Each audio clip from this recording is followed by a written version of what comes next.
नमस्कार दोस्तों, स्वागत है आपका मेरे YouTube चैनल में।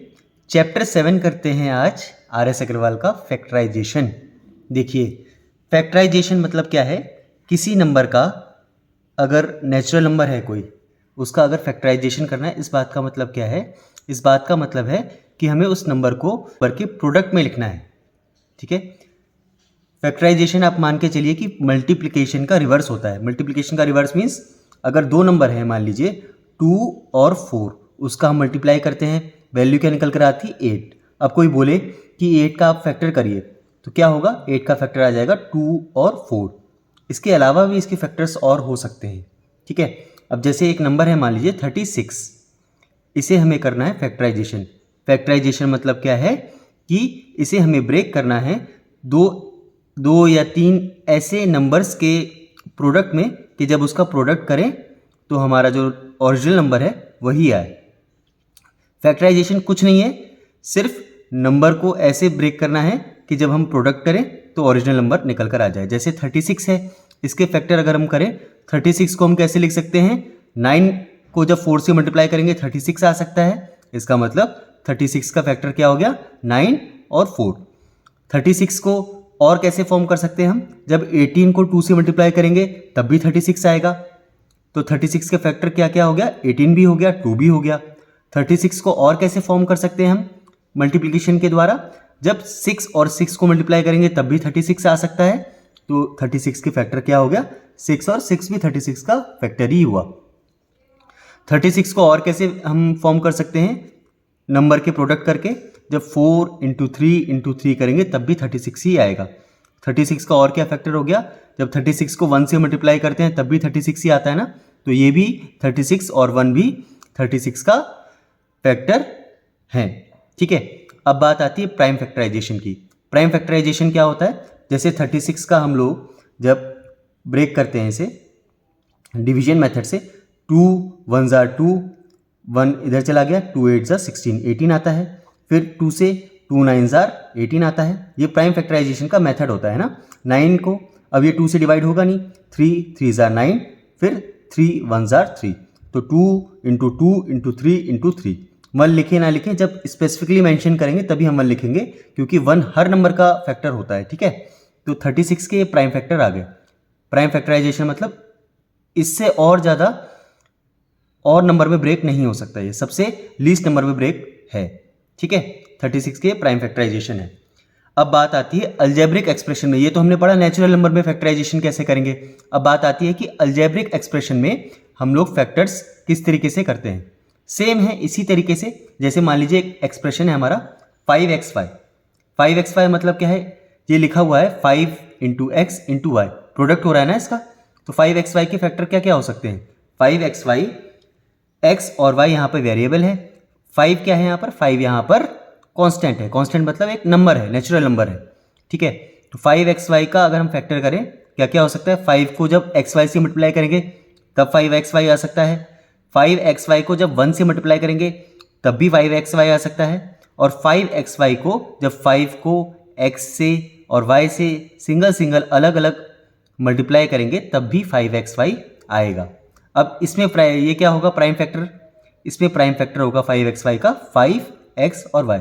क्यों, क्योंकि 5xy को जब 5 और x और y इससे और रिड्यूस नहीं हो सकता ये।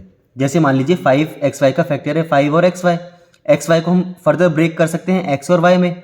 अब ये है जैसे 5xy का फैक्टर 5xy भी है, इसे हम फर्दर ब्रेक कर सकते हैं 5 में × xy में, इस तरीके से। लेकिन जब 5xy का फैक्टर आया 5x और y, इसे फर्दर ब्रेक नहीं कर सकते जब इसे प्रोडक्ट करें कि 5xy आ जाए, है ना।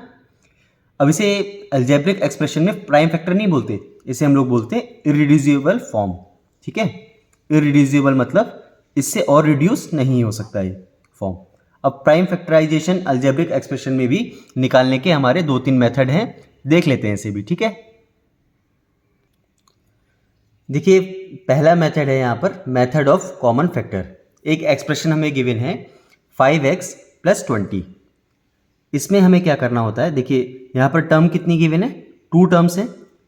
कैसे, एक 5x है, एक 20 है, जो प्लस के द्वारा अलग अलग हो रही है टर्म्स। ठीक है, प्लस और माइनस के आगे पीछे जो भी होती हैं वो टर्म्स कहलाती हैं। जैसे इसमें 2 टर्म्स है, अब माइनस लिख के इसमें कोई और भी अगर यहाँ पर वेरिएबल आ जाता या नंबर आ जाता तो हमारी 3 टर्म्स होती। ठीक है, अभी यहाँ पर 2 टर्म्स हैं। इसमें क्या है, देखिए नाम से ही पता चल रहा है, मेथड ऑफ कॉमन फैक्टर। इन दोनों में हमें कॉमन फाइंड आउट करना है। कॉमन क्या हो सकता है, देखिए 5x है, 5x को हम लिख सकते हैं 5 इंटू एक्स। 20 है, 20 को हम क्या लिख सकते हैं, फैक्टर जब इसके करें, ये फैक्टर हो रहे हैं, ठीक है, 20 को हम लिख सकते हैं 2 इंटू 5, 2 इंटू 2 4 इंटू 5 होता है 20। ठीक है, अब दोनों में कॉमन देखिए, कॉमन क्या आ रहा है, 5x में 5 है, 20 में भी 5 है। ठीक है, तो यहाँ पर अगर हम इसे लिख दें, 5x को हम इसे इस तरीके से लिख दें 5 इंटू एक्स, प्लस 20 को इस तरीके से लिख दें 2 इंटू 5। दोनों में कॉमन आया 5 यहाँ पे कॉमन आ गया। यहाँ देखिए 5 का x के साथ मल्टीप्लाई हो रहा था ना, यहाँ सिर्फ ओनली 5 तो बाहर निकल गया, यहाँ रह गया x, प्लस यहाँ देखिए सेकेंड टर्म में 5 यहाँ पर था, 5 तो बाहर आ गया, क्या रह गया 2 इंटू 2 4, ये आ गया x प्लस 4। तो 5x प्लस 20 के फैक्टर हमने कर लिए। क्या क्या निकल कर आया, ये निकल कर आया, एक आया 5 और दूसरा निकल कर आया x प्लस 4। ये 2 फैक्टर है, ये इसे बोलते हैं फैक्टराइजेशन। ठीक है, इसी तरीके से 2x प्लस 4 को देखते हैं। 2x प्लस 4, देखिए दोनों में क्या हमें कॉमन नजर आ रहा है, देखते ही पता चल रहा है कि 2 यहाँ पर 2 इसमें भी है, 2 इसमें भी कॉमन आ रहा है, लेकिन इसे हम करके दिखाते हैं एक बार। 2x को देखिए फैक्टर कैसे कर सकते हैं, जब 2 को x से मल्टीप्लाई करेंगे तभी 2x आएगा। 4 को देखिए जब 2 को 2 से मल्टीप्लाई करते हैं तब 4 आएगा। ठीक है, अब 2x को क्या लिख सकते हैं, हमने फैक्टर कर रखा है 2 इंटू एक्स, प्लस 4 को क्या लिख सकते हैं, 4 को लिख सकते हैं 2 इंटू 2। दोनों में कॉमन देखिए, 2 इसमें है, 2 इसमें भी है, 2 को हम लिख लेते हैं ब्रैकेट के बाहर। अब देखिए अंदर क्या रह गया, 2 तो बाहर चला गया, यहाँ ओनली रह गया x, प्लस यहाँ पे एक 2 बाहर चला गया, यहाँ क्या रह गया एक 2, तो इसके फैक्टर निकल कर आ गए 2 और x प्लस 2, 2 फैक्टर निकल कर आ गए। और 2x प्लस 4 का ये फैक्टराइजेशन है, प्रोडक्ट है, 2 वेरिएबल का, 2 एक्सप्रेशन का प्रोडक्ट है, तब जाके ये 2x प्लस 4 आएगा। ठीक है, इसी तरीके से तीसरा एग्जाम्पल है, देखिए यहाँ पर है 12a स्क्वायर बी, यहाँ पर है 15ab स्क्वायर। अब 12a स्क्वायर बी क्या लिख सकते हैं, 12 को पहले नंबर को देखिए, 12 है, 12 को हम लिख सकते हैं 3 इंटू 2 6 इंटू 2 12। ए स्क्वायर को हम लिख सकते हैं a इंटू ए और b ऐसे कैसे आ जाएगा। 15ab स्क्वायर, 15ab स्क्वायर है, 15 को हम लिख सकते हैं 3 इंटू 5 15 हो गया, इंटू ए। बी स्क्वायर को मतलब क्या होता है, बी का 2 टाइम मल्टीप्लीकेशन। ठीक है, अब यहाँ पर एक बार इसे लिख लेते हैं, 12a स्क्वायर बी है ना, ये है इतनी, 3 इंटू 2 इंटू 2 इंटू ए इंटू बी, बीच में पॉजिटिव का साइन है, पॉजिटिव, प्लस 3 15ab स्क्वायर का ये प्राइम फैक्टराइजेशन है, 3 इंटू 5 इंटू ए इंटू बी। अब देखते हैं दोनों में कॉमन क्या क्या आ रहा है। देखिए 3 इसमें भी है, 3 इसमें भी है। नंबर देखते हैं पहले, और कोई नंबर तो इसमें दोनों में कॉमन नहीं आ रहा है, 3 को ले लिया बाहर। अब वेरिएबल पार्ट में देखते हैं, यहाँ पर देखिए ए सिंगल है, यहाँ पर भी ए सिंगल है। ठीक है, ए आ गया बाहर। यहाँ पर देखिए बी सिंगल टाइम भी लिखा हुआ है, यहाँ पर भी डबल टाइम लिखा हुआ है, तो बी सिंगल यहाँ से, बी सिंगल यहाँ से, ये बाहर आ गया। ठीक है, 3ab कॉमन आ गया। अब इसमें क्या बचा, फर्स्ट टर्म में देखिए, फर्स्ट टर्म में बचा 2 इंटू 2 4, 4 इंटू ए, क्योंकि 3ab तो बाहर आ गया, तो 2 इंटू 2 4 इंटू ए अंदर आ गया, फर्स्ट टर्म में 4a अंदर आ गया, प्लस यहाँ पर देखिए 3 ये तो बाहर आ चुका है, a ये भी बाहर हो चुका है, b ये भी बाहर हो चुका है, सेकेंड टर्म में क्या रह गया 5 रह गया और b रह गया 5b। तो 2 फैक्टर निकल कर आए, एक आया इसका 3ab और दूसरा निकल कर आया 4a प्लस 5b। ये हमने फैक्टराइजेशन लिख लिया है, मतलब जब इसका प्रोडक्ट करेंगे ना तो सेम ही नंबर निकल कर आएगा। ठीक है, सेकेंड आता है व्हेन बाइनोमियल इज कॉमन। देखिए इससे पहले जब हम लोग देख रहे थे ना, तब तो मोनोमियल जो सिंगल टर्म वाला था ना, एक कोई नंबर या कोई एक वेरिएबल सिंगल, वो कॉमन आ रहा था। अब कोई अगर बाइनोमियल ही कॉमन आ जाए तब क्या करेंगे, तब भी सेम ही मेथड है। देखिए एक टर्म है हमारी 8 into 4x plus 5y square, एक तो ये है, minus 12 into 4x plus 5y। यहाँ पर देखिए 4x प्लस 5y का स्क्वायर है, यहाँ पर देखें तो 4x प्लस 5y है, दोनों में 4x प्लस 5 है तो कॉमन आ रहा है। साथ में नंबर देखिए 8 का इसके साथ मल्टीप्लाई हो रहा है, यहाँ पर 12 का सेकंड के साथ मल्टीप्लाई हो रहा है। इन 8 और 12 में भी क्या कोई कॉमन आ सकता है? देखते हैं इसे। देखिए 8 है, 8 को हम क्या लिख सकते हैं?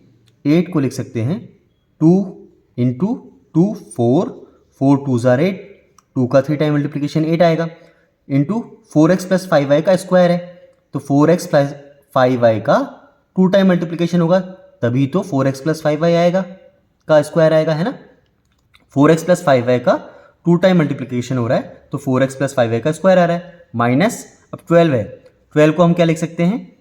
2 इंटू 2 4 इंटू 3 12 आ गया, इंटू इसका मल्टीप्लिकेशन हो रहा है 4x प्लस 5y के साथ।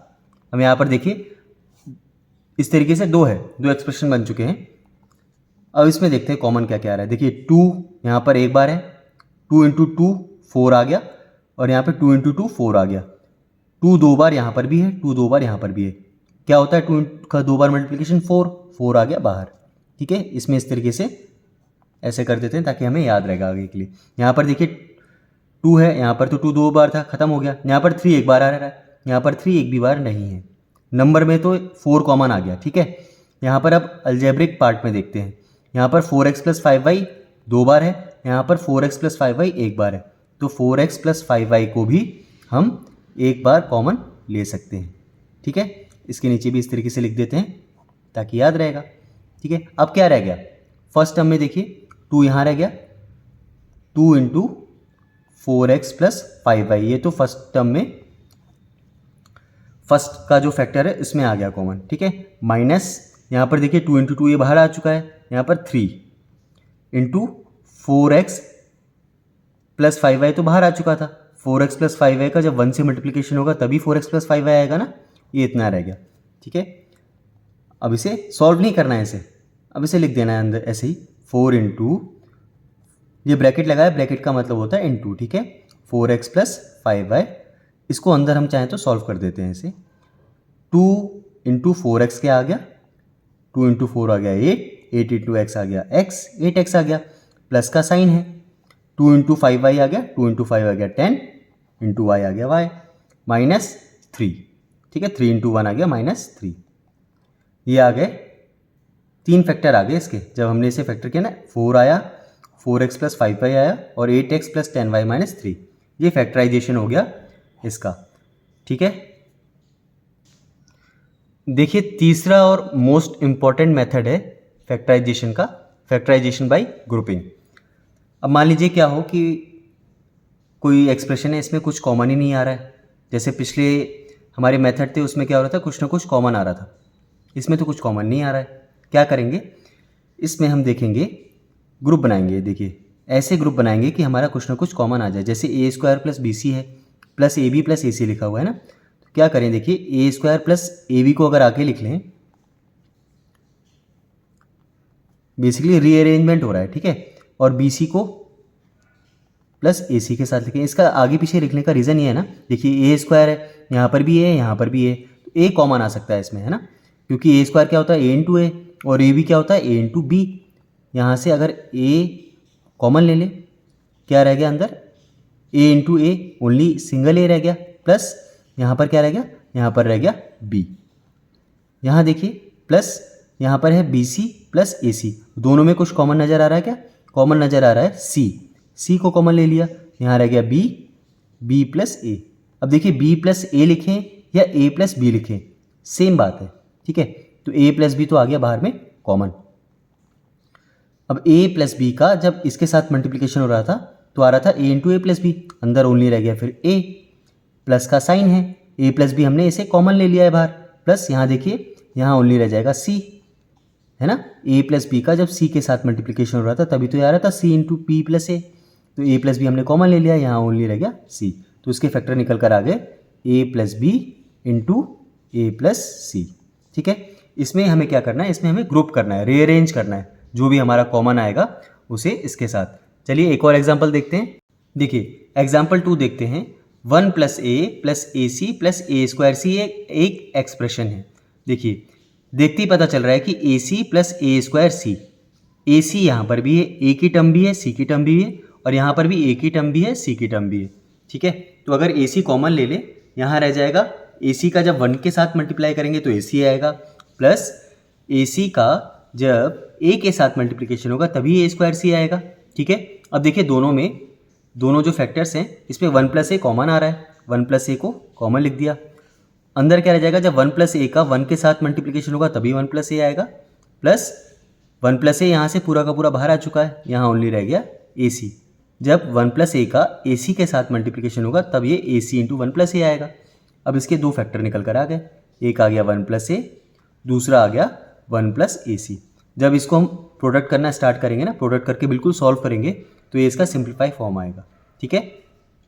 तो इसीलिए हम कहते हैं कि फैक्टराइजेशन क्या है, मल्टीप्लिकेशन का रिवर्स है, ठीक है।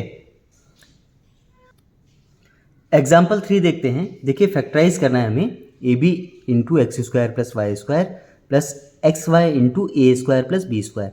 अब देखिए दो यहाँ पर अलजेब्रिक एक्सप्रेशन के फैक्टर्स हैं, इसमें कुछ कॉमन आ रहा है क्या? देखिए यहाँ पर ए बी है, यहाँ पर ए स्क्वायर अलग है, बी स्क्वायर अलग है, यहाँ पर x square plus y square है, यहाँ पर एक्स वाई है। अभी तो कुछ इसमें कॉमन नहीं आ रहा है, क्या करें? एक काम करते हैं, इसका पहले अंदर प्रोडक्ट कर लेते हैं, ठीक है, उसके बाद देखेंगे क्या कुछ कॉमन आ रहा है। रीअरेंज करके A B into x square होता है A B x square plus A B into Y square होता है A B Y square plus x Y into A square होता है एक्स वाई ए square plus x Y into B square होता है X y b square. अब देखिए क्या करें, अब एक काम करते हैं कि जो ये ए बी एक्स स्क्वायर है यहाँ देखिए और एक्स वाई ए स्क्वायर है यहाँ पर, इन दो को रीअरेंज करके देखते हैं। A B x square plus x Y A square को आगे की तरफ ले आते हैं, x Y A square plus A B Y square को पीछे ले लेते हैं, यहाँ आ गया ए बी वाई स्क्वायर, खाली हमने क्या किया रीअरेंज किया है, plus x y b square. अब देखिए इन दोनों में क्या कुछ कॉमन आ रहा है, देखिए ए इसमें एक बार है, ए इसमें भी एक बार आ रहा है, दो बार है, एक बार निकल सकता है, बी इसमें है, बी इसमें नहीं है, एक्स इसमें दो बार आ रहा है, एक्स इसमें एक बार है, तो ए और एक्स दोनों में कॉमन है, ए एक्स को यहाँ पर हम कॉमन ले लेते हैं। ए और एक्स जब रह गया यहाँ ओनली रह गया बी और एक्स एक बार कॉमन रह गया, प्लस यहाँ से भी ए एक्स कॉमन गया ना बाहर, यहाँ एक्स की टर्म तो बाहर आ गई, यहाँ रह गया वाई और ए एक बार बाहर आ गया, यहाँ आ गया वाई एक बार, प्लस यहाँ देखिए a B Y square plus x y b square है, दोनों में कुछ कॉमन नज़र आ रहा है क्या? ए इसमें है, ए इसमें नहीं है, बी और वाई की टर्म इसमें दिख रही है, बी और वाई की टर्म इसमें दिख रही है, बी एक बार है इसमें, बी दो बार है, वाई यहाँ पर दो बार है, वाई यहाँ पर एक बार है, तो बी वाई को हम यहाँ पर कॉमन ले लेते हैं। यहाँ पर क्या रह गया अंदर रह गया ए आ गया, बी तो कॉमन आ चुका है बाहर, वाई दो बार है तो वाई एक बार कॉमन आ चुका है बाहर, वाई एक बार रह जाएगा इसमें, क्योंकि वाई का जब एक और एक का जब मल्टीप्लिकेशन करेंगे तो वाई स्क्वायर आ जाएगा, प्लस यहाँ देखिए एक्स वाई बी स्क्वायर है सेकेंड टर्म में ना, देखिए वाई बाहर कॉमन आ चुका है, एक्स अंदर रह गया है, बी दो बार लिखा हुआ है बी स्क्वायर है, बी एक बार बाहर है तो बी एक बार अंदर रह जाएगा। अब दोनों टर्म को आप गौर से देखिए, ये लिखा है बी एक्स, यहाँ पर भी बी एक्स है, एक्स भी लिखें या बी एक्स लिखें एक ही बात है, प्लस वाई ए यहाँ पर है और वाई ए यहाँ पर भी है, ठीक है। इसे हम लिख सकते हैं A X B X plus Y A plus B Y, यहाँ पर एक्स बी को लिख दीजिए बी एक्स एक ही बात है, प्लस ए वाई को लिख दीजिए वाई ए। अब देखिए एक टर्म यहाँ पर कॉमन है, एक टर्म यहाँ पर कॉमन है, इसको हम ले लेते हैं बाहर ब्रैकेट के, यह आ जाएगा बी एक्स प्लस वाई ए, अंदर क्या रह गया ए एक्स का इसके साथ मल्टीप्लिकेशन हो रहा है ओनली, यहाँ पे रह गया ए एक्स प्लस बी वाई का बी एक्स प्लस वाई ए के साथ मल्टीप्लिकेशन हो रहा है तो अंदर रह गया बी वाई। ये आ गया इसका आंसर। ये क्वेश्चन बहुत अच्छा था और इम्पॉर्टेंट है, पेपर में आ सकता है। चलिए अब अगली वीडियोस में मिलेंगे। देखिए अभी हमारे अगली वीडियो में हम करेंगे एक्सरसाइज 7A।